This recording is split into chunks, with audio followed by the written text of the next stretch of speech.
warahmatullahi wabarakatuh. Perkenalkan saya Elviani Haliko Maria, NIM 210402065 yang akan menjelaskan atau membahas materi tentang manajemen logistik. Nah, di sini saya akan menjelaskan tentang manajemen logistik, siklus logistik, unsur manajemen logistik, fungsi manajemen logistik, tujuan manajemen logistik, dan yang terakhir itu tujuan kegiatan logistik. Nah, manajemen ini berasal dari kata kerja to manage, yang dalam bahasa Indonesia dapat berarti mengurus, mengemudikan, mengelola, menjalankan, membina, dan memimpin. Dalam kata administrasi, kata manajemen juga berasal dari bahasa Latin, yaitu berasal dari kata mantis, yang berarti tangan atau agere, yang artinya melakukan. Setiap kata digabung menjadi kata kerja managere, yang artinya menangani. Nah, manajemen adalah seni dan ilmu perencanaan, pengorganisasian, penyusunan, pengarahan, dan pengawasan daripada sumber daya untuk mencapai tujuan yang telah ditetapkan terlebih dahulu. Sedangkan logistik secara etimologi berasal dari bahasa Yunani kuno, yaitu logistikos, yang berarti terdidik atau pandai dalam memperkirakan kebutuhan. Logistik merupakan bagian dari instansi yang tugasnya adalah menyediakan barang atau bahan untuk kegiatan operasional instansi tersebut dalam jumlah, kualitas, dan pada waktu yang tepat sesuai dengan kebutuhan dengan harga yang serendah mungkin. Logistik ini adalah manajemen aliran barang dan jasa antara titik asal dan titik konsumsi untuk memenuhi kebutuhan pelanggan-pelanggan. Logistik merupakan proses pengelolaan yang strategis terhadap pemindahan dan penyimpanan barang dari supplier kepada perusahaan dan kepada pelanggan. Ciri utama kegiatan logistik adalah keterpaduan berbagai dimensi dan tuntunan terhadap pemindahan dan penyimpanan yang strategis. Selanjutnya yaitu, apa sih pengertian dari manajemen logistik? Manajemen logistik adalah bagian dari manajemen rantai pasokan yang merencanakan, mengimplementasikan, dan mengendalikan aliran dan penyimpanan yang efisien dan efektif dari aliran dan penyimpanan barang, jasa, dan informasi terkait antar titik asal dan titik konsumsi untuk memenuhi persyaratan pelanggan.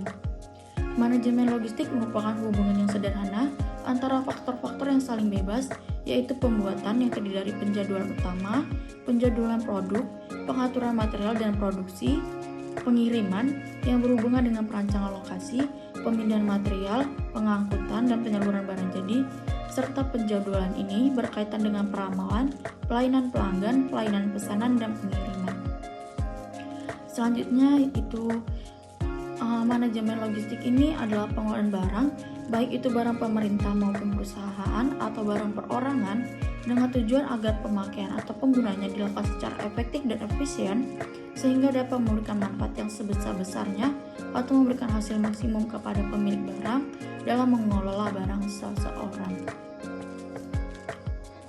Nah, selanjutnya itu menurut Juwantara dan Rumsari 2004, manajemen logistik merupakan serangkaian kegiatan perencanaan, pengorganisasian, dan pengawasan terhadap kegiatan pengadaan, pencatatan, pendistribusian, penyimpanan, pemeliharaan, dan penghapusan logistik guna mendukung efektivitas dan efisiensi dalam upaya pencapaian tujuan organisasi. Selanjutnya, kegiatan logistik ini adalah mengembangkan operasi yang terpadu dari kegiatan pengadaan atau pengumpulan bahan, pengangkutan atau transportasi, penyimpanan, pembungkusan maupun pengepakan, pendistribusian. Nah, unsur-unsur manajemen logistik ini ada 5. Yang pertama itu manusia atau man, yang kedua uang atau money, yang ketiga bahan-bahan atau material, yang keempat adalah mesin machine, dan yang kelima adalah metode.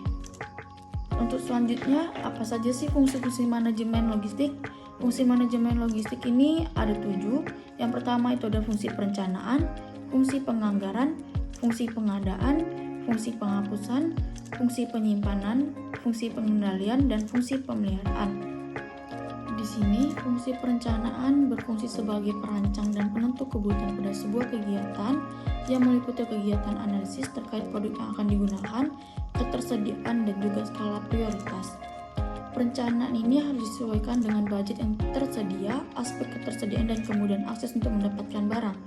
Selanjutnya itu fungsi penganggaran yang bertujuan adalah memastikan bahwa kegiatan pengadaan barang harus sesuai dengan budget yang tersedia.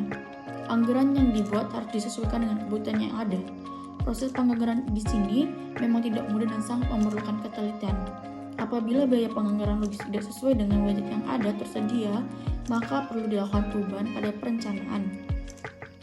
Selanjutnya itu fungsi pengadaan yang berfungsi sebagai penyusunan anggaran. Kadangkala terdapat beberapa kebutuhan tidak dapat tercukupi. Jika terjadi ketidakcocokan anggaran dan sulit untuk mengubah perencanaan, maka harus dilakukan improvisasi untuk mengelola aktivitas logistik dengan anggaran dana yang terbatas. Salah satu improvisasi dapat dilakukan dengan cara pemikiran yang kreatif. Itulah peran penting dari fungsi pengadaan. Selanjutnya itu ada fungsi pemeliharaan. Barang-barang yang sudah ada perlu diawasi dan juga dirawat untuk menghindari setiap barang dari kerusakan. Oleh sebab itu diperlukan suatu manajemen logistik ini untuk menjalankan fungsi pemeliharaan. Tujuannya adalah untuk memastikan setiap barang yang disimpan tidak cepat rusak.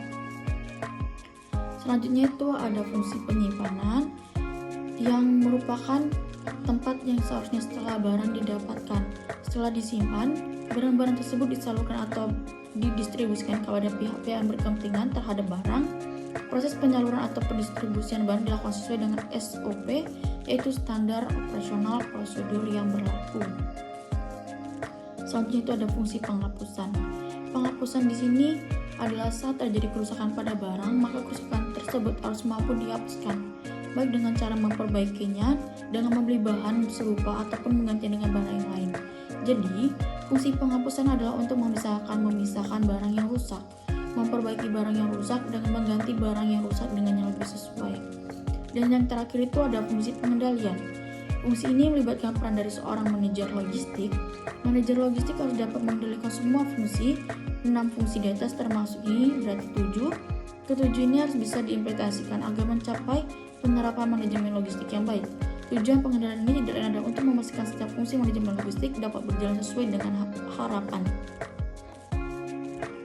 Nah, selanjutnya itu kita akan membahas tentang tujuan manajemen logistik, yaitu menyampaikan barang jadi dan bermacam-macam material dalam jumlah yang tepat pada waktu yang dibutuhkan dalam keadaan yang dapat dipakai ke lokasi di mana yang dibutuhkan dan dengan total biaya yang rendah. Selanjutnya yaitu ada tujuan kegiatan logistik. Tujuan kegiatan logistik ini terbagi menjadi 3. Yang pertama itu ada tujuan operasional, adalah agar tersedia barang serta bahan dalam jumlah yang tepat, mutu yang memadai. Kedua, tujuan keuangan meliputi pengertian bahwa upaya tujuan operasional dapat terlaksanakan dengan biaya yang serendah-rendah. Dan yang ketiga ada tujuan pengaman, agar persediaan tidak terganggu oleh kerusakan, pemborosan, penyusutan, dan yang tidak wajar. Sekian materi yang saya sampaikan. Akhir kata saya ucapkan wassalamualaikum warahmatullahi wabarakatuh.